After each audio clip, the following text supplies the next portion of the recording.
आज बच्चों हम आपके साथ बहुत ही भयंकर टॉपिक जिसे बच्चे देख करके बहुत घबरा से जाते हैं केमिस्ट्री का मूल कॉन्सेप्ट बहुत सिंप्लीफाई तरीके से बताऊंगा। तो पहले तो ये जान लो कि मोल क्या होता है। Mole is unit of amount of substance, unit of amount of substance, ठीक है ना। जैसे कोई सब्सटेंस है उस unit of amount of substance, ठीक है ना, ये मोल होता है। Mole is the unit of क्या होगा, अमाउंट ऑफ सब्सटेंस, ठीक है ना। जैसे आप दर्जन सुने होंगे, दर्जन, एक दर्जन केले में कितने केले होते हैं? 12 केले होते हैं, समझ है ना। एक दर्जन केले में कितने केले होते हैं? 12 केले होते हैं, ये आपको पता है। या एक दर्जन पेंसिल में क्या होंगे? 12 पेंसिल होंगे। देखो एंटाइटीज बदल गई।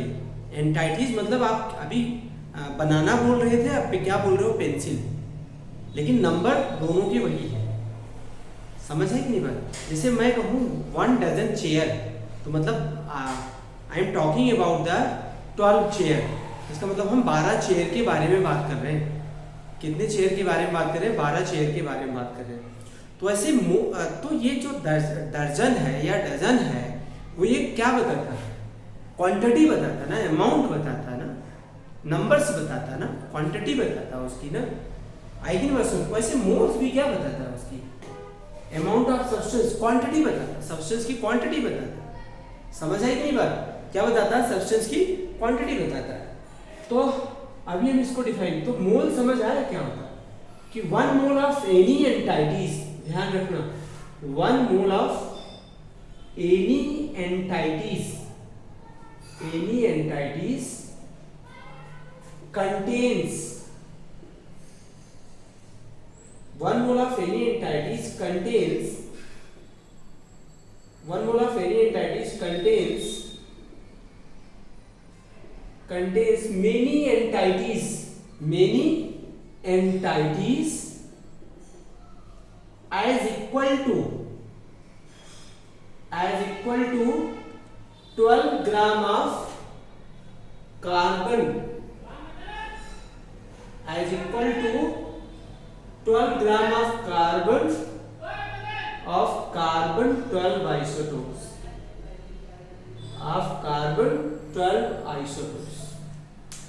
1 mole of any entities contains many entities as equal to 12 gram of carbon 12 isotopes. मतलब कार्बन 12 आइसोटोप्स के 12 ग्राम में जितनी एंटाइटीज होती हैं, जितनी एंटाइटीज होती है, वही क्या होता है? 1 mole of.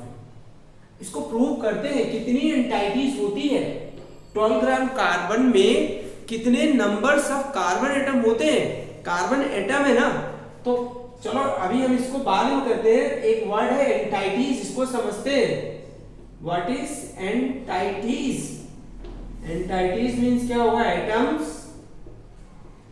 Molecules, ions, electrons, protons, कुछ भी नंबर्स लिख सकते हैं। ये तो मैं केमिस्ट्री में बोल रहा हूं। मैं कहता हूं 1 मोल मार्कर्स, 1 मोल मार्कर, 1 मोल मार्कर का मतलब क्या है? आएगी ना बात में? उतने मार्कर्स होंगे जितने 12 ग्राम मार्कर, जितने 12 ग्राम कार्बन में होते हैं, ठीक है ना।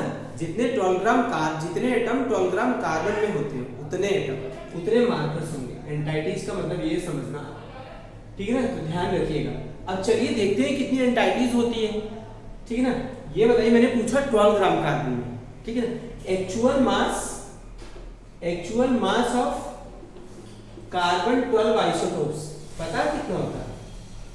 ये देखो 1.9928 इंटू 10 की पावर -23 होता है। कितना होता है? 23 ग्राम होता है, इतना होता है एक्चुअल मास। ये कैसे पता लगा? एक्सपेरिमेंटली। कौन से मेथड से? स्पेक्ट्रोस्कोपी मेथड से। कौन से मेथड से? स्पेक्ट्रोस्कोपी मेथड से ये पता लगा।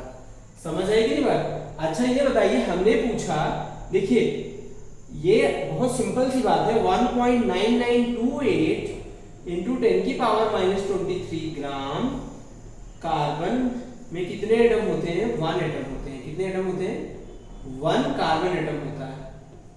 तो ये बताइए 12 ग्राम कार्बन में कितने होंगे, 12 ग्राम कार्बन में कितने होंगे बताइए।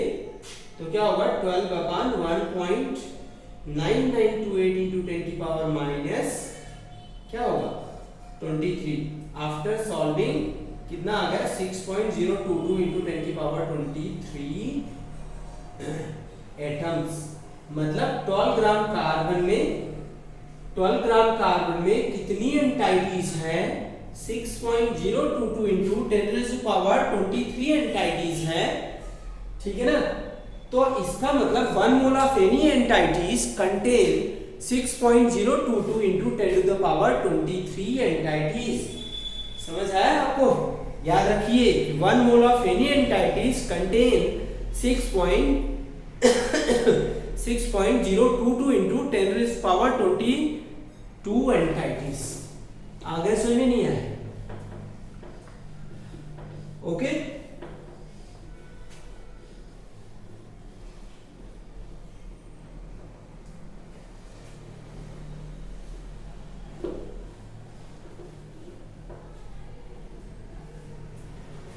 ये ध्यान रखिएगा आप लोग, ठीक है ना।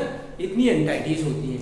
तो हम ये कंफर्म हो गया कि 1 मोल ऑफ एनी एंटाइटीज का मतलब समझ गए होंगे is equal to the 6.022 into 10 to the power 23 entities. It is also known as Avogadro number.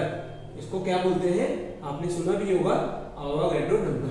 कहीं कहीं 2-3 भी लिखा रहता है तो आप 2-2 लिखें, 2-3 लिखें, दोनों बातें सही हैं। अच्छा, अब कुछ एग्जांपल ले लेते हैं आपको। जैसे मैंने पूछा कि 1 मोल आपका सोडियम एटम Na एटम कितने एटम होंगे बताइए जल्दी से। 1.6.022 into 10 to the power 23 sodium atom. 1 mole sodium atom is equal to the 6.022 into 10 to the power 23 atom.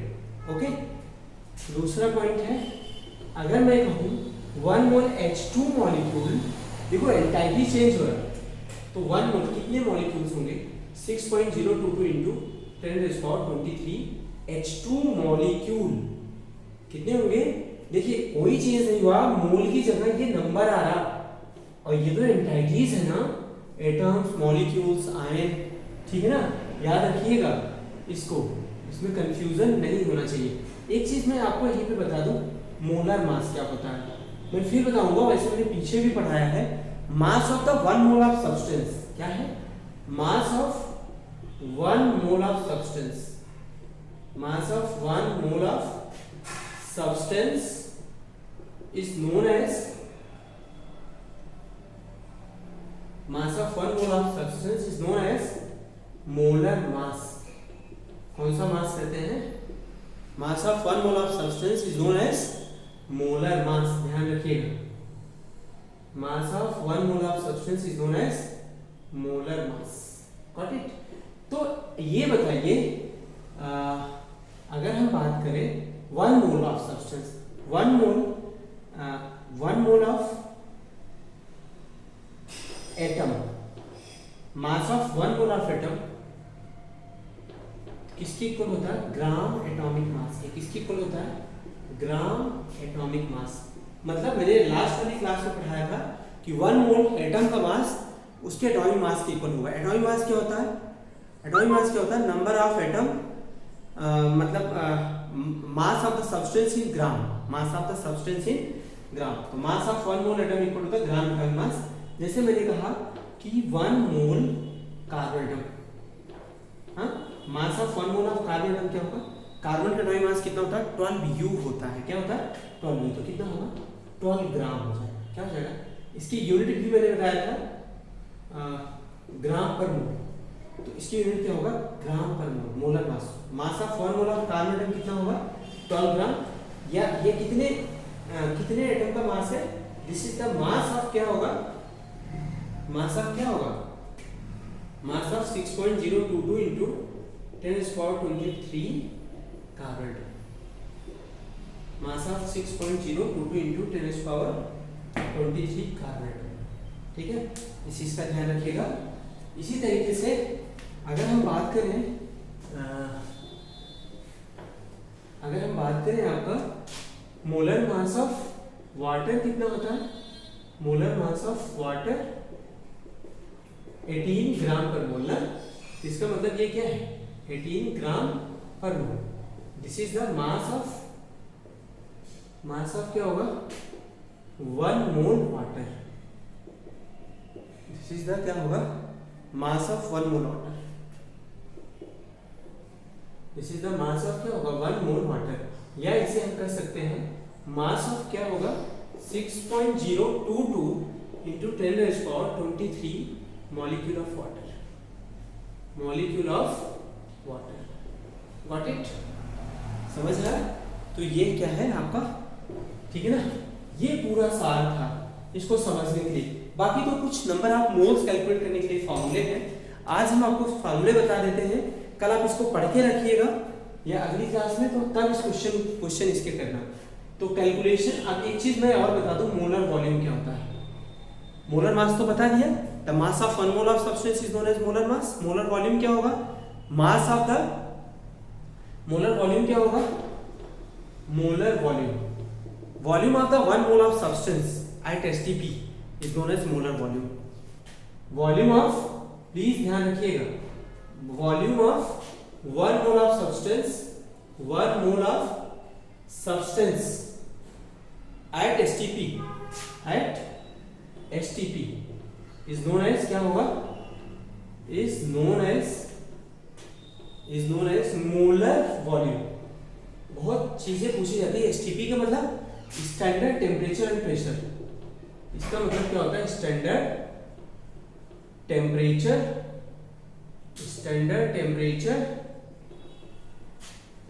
And pressure,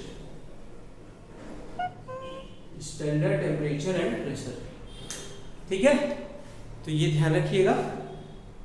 तो mass of volume of 1 mole of gas क्या होगा, volume of 1 mole of gas at STP, at क्या होगा, STP कितना होगा, 22.7 litre. क्या होगा, 22.7 litre exactly. लेकिन सम टाइम्स ये क्या लिखा जाता है, जनरली क्या लिखा जाता है, 22.4 लीटर लिखा जाता है। वैसे एनटीपी का वॉल्यूम होता है, किसका होता है, एनटीपी का मतलब normal temperature and pressure. Standard temperature कितना होता है, स्टैंडर्ड टेम्परेचर 0 डिग्री सेल्सियस होता है। और आपका प्रेशर कितना होता है, स्टैंडर्ड प्रेशर 1 बार होता है। लेकिन एनटीपी पे क्या होता है, टेम्परेचर जो होता है आपका, टेम्परेचर वही 0 डिग्री सेल्सियस होता है। टेम्परेचर एनटीपी पे भी 0 डिग्री सेल्सियस होता है, केवल चेंजेस क्या आता है, प्रेशर में आता है। टेम्परेचर क्या होता है, 0 डिग्री सेल्सियस मींस 273 केल्विन, और प्रेशर कितना होगा, एंड प्रेशर कितना होगा आपका 180, एंड प्रेशर कितना होगा 180। ये ध्यान रखिएगा, प्रेशर कितना होगा 180। ठीक है बच्चों, तो ये समझिएगा। अब हम कुछ आपको बता देते हैं कैसे आप नंबर ऑफ मोल्स निकालेंगे, कुछ फॉर्मूले बताएंगे आपको, ठीक है ना। इसके बाद calculation of number of moles को कैसे कैलकुलेट करेंगे, ठीक है ना। तो यहाँ पे मैं बताऊं आपको सबसे पहले इन टर्म्स ऑफ मास के टर्म में कैसे निकालते हैं number of moles. Given mass upon क्या होगा, molar mass, given mass upon molar mass, ठीक है। Number of moles, given mass को W से रिप्रेजेंट करते हैं, मोलर मास को M से रिप्रेजेंट करते हैं। सेकेंड पार्ट है बच्चे यहाँ पे in terms of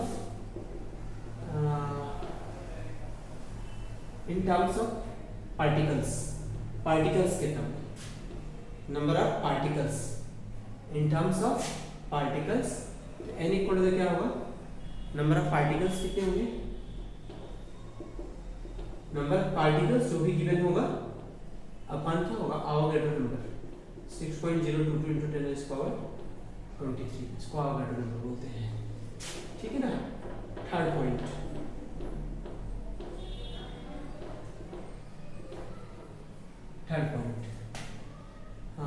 third point बेटा, इन टर्म्स ऑफ गैस, गैस के टर्म्स में कैसे निकालते हैं? इन टर्म्स ऑफ गैस, गैस के टर्म में नंबर ऑफ मोल्स कैसे निकालेंगे? तो एक तो होता है eight any temperature and pressure, eight any temperature, eight any temperature and pressure, eight any temperature and pressure, किसी भी टेम्परेचर एंड प्रेशर पे क्या होता है? नंबर ऑफ मोल्स कैसे निकालते हैं? एक फॉर्मूला होता है PV अपन R। P क्या है यहाँ पे? P आपका प्रेशर है, ठीक है ना। V क्या है आपका वॉल्यूम, और T क्या है आपका टेम्परेचर, T आपका जो है टेम्परेचर है, और R जो है आपका गैस कांस्टेंट है। R क्या है आपका? गैस कांस्टेंट है, ध्यान रखिएगा, R आपका गैस कांस्टेंट होगा, ठीक है। तो इससे निकाल सकते हैं eight any temperature pressure number of moles आप फाइंड कर सकते हैं। बी पार्ट है एट एसटीपी, अगर एसटीपी पे फाइंड करना हुआ तो नंबर ऑफ मोल्स क्या होता है? वॉल्यूम ऑफ गैस, जो भी दिया रहेगा आपको, volume of gas upon volume of gas upon क्या होगा? 22.4 लीटर, 22 पॉइंट क्या होगा?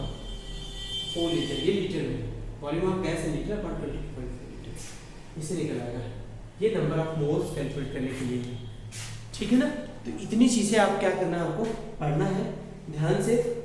नंबर ऑफ मोल्स कैसे कैसे फाइंड कर सकते हैं? Given mass upon molar mass, in terms of particle, number of particle upon Avogadro number, मतलब 6.022 into 10 power 23। तीसरा है in terms of gas at any temperature and pressure, N equal to क्या होता है? PV upon RT। तो P is the pressure, V is the volume, और capital T is the temperature, R is the क्या होगा? Gas constant, ठीक है ना। तो और क्या होता है? ये किसी